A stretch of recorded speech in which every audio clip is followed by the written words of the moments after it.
ओम नमो भगवते वासुदेवाय। श्रीमद् भागवत महापुराण के द्वितीय खंड के 10वें स्कंद का 27वां अध्याय 27वां अध्याय पढ़ रही हूँ। श्री कृष्ण का अभिषेक।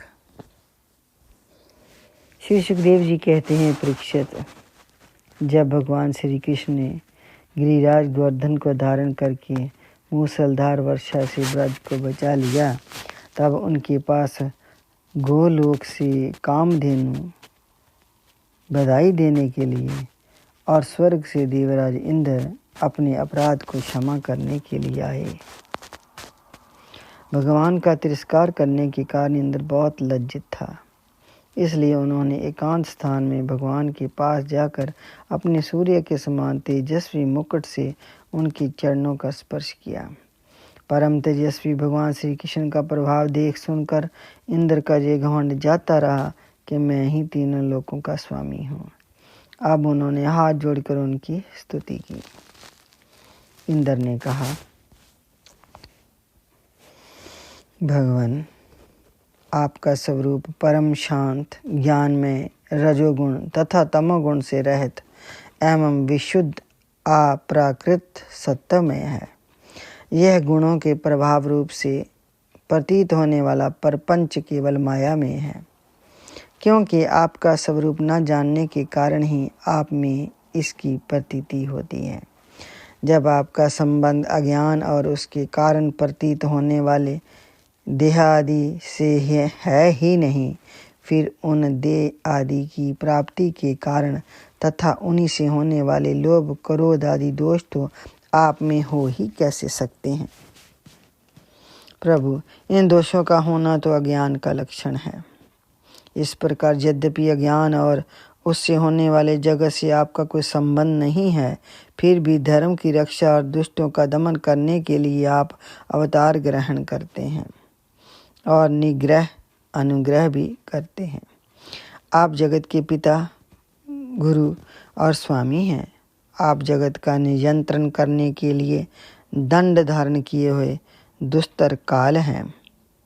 आप अपने भक्तों की लालसा पूर्ण करने के लिए स्वच्छंदता से लीला शरीर प्रकट करते हैं, और जो लोग हमारी तरह आपको ईश्वर मान बैठते हैं, उनका मान मर्दन करते हुए अनेकों प्रकार की लीलाएं करते हैं। प्रभु, जो मेरे जैसे अज्ञानी और अपने को जगत का ईश्वर मानने वाले हैं, वे जब देखते हैं कि बड़े बड़े भय के अवसरों पर भी आप निर्भय रहते हैं, तब वे अपना घमंड छोड़ देते हैं और गर्व रहित होकर संत पुरुषों के द्वारा सेवित भक्ति मार्ग का आश्रय लेकर आपका भजन करते हैं। प्रभु, आपकी एक एक चेष्टा दुष्टों के लिए दंड विधान है। प्रभु, मैंने ऐश्वर्या के मद से चूर होकर आपका अपराध किया है, क्योंकि मैं आपकी शक्ति और प्रभाव के संबंध में बिल्कुल अनजान था।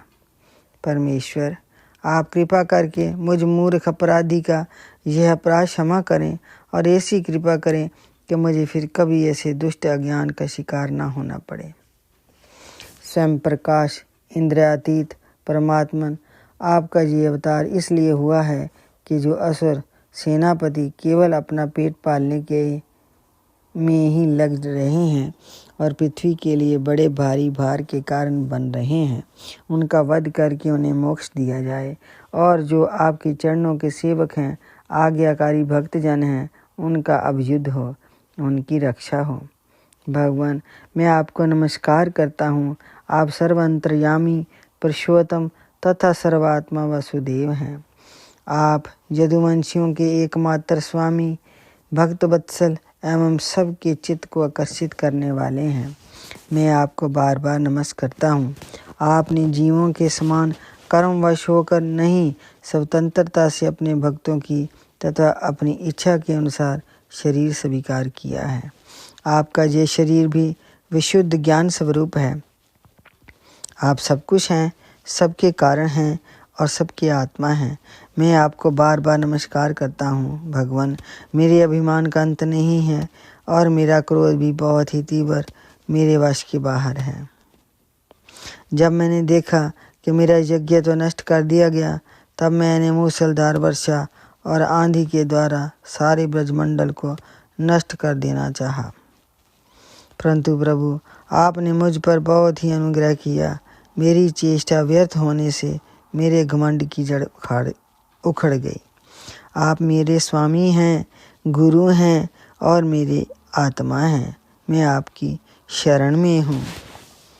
श्री सुखदेव जी कहते हैं, परीक्षित, जब देवराज इंद्र ने भगवान श्री कृष्ण की इस प्रकार स्तुति की, तब उन्होंने हंसते हुए मेघ के समान गंभीर वाणी से इंद्र को संबोधन करके कहा, इंद्र, तुम ऐश्वर्य और धन संपत्ति के मद से पूरे मतवाले हो रहे थे, इसलिए तुम पर अनुग्रह करके ही मैंने तुम्हारा यज्ञ भंग किया है।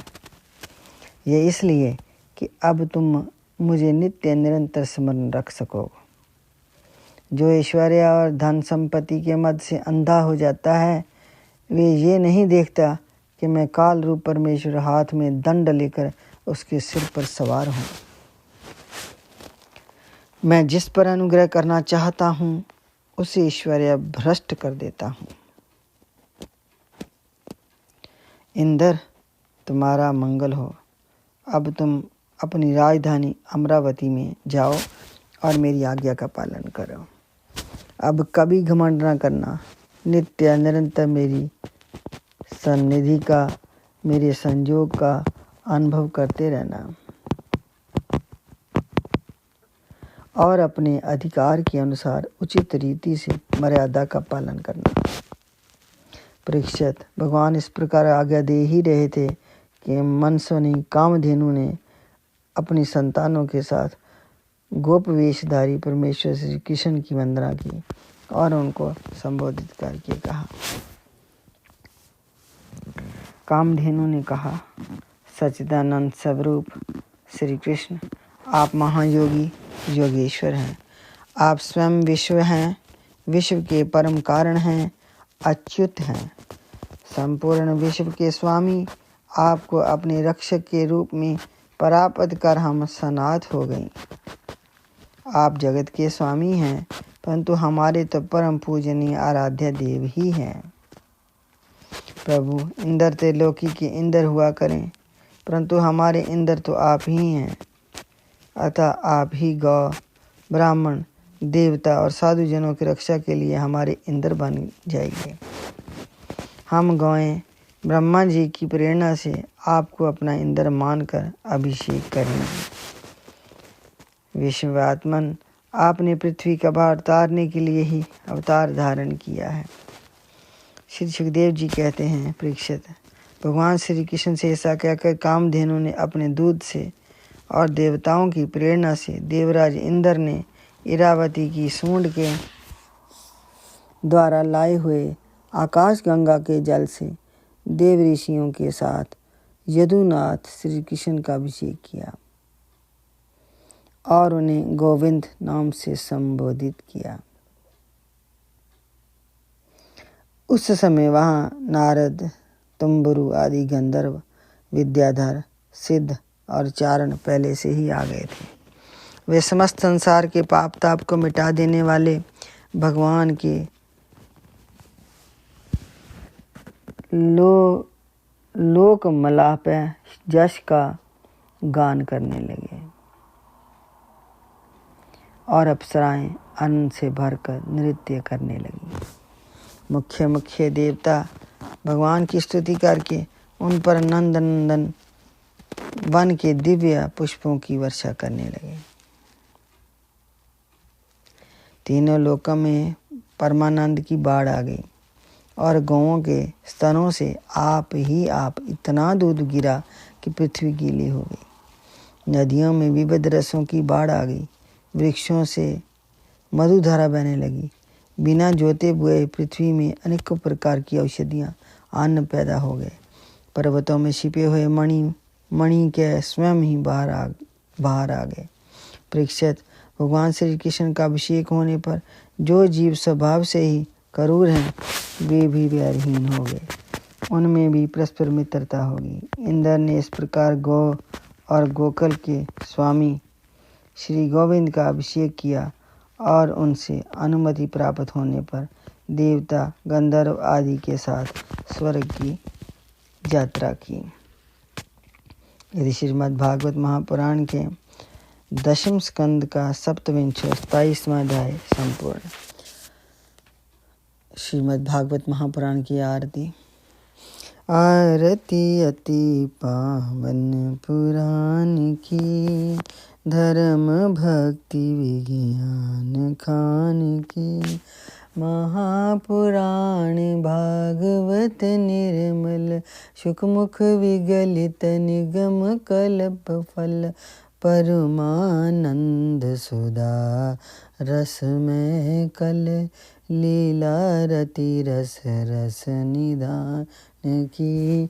आरती अति पावन पुराण की। कलिमलि मथनी त्रिताप निवारणी, जन्म मृत्यु में भव भय हारणी। सेवत सतत सकल सुख कारणी, सम औषधि हर चरित गान की। आरती अति पावन पुराण की।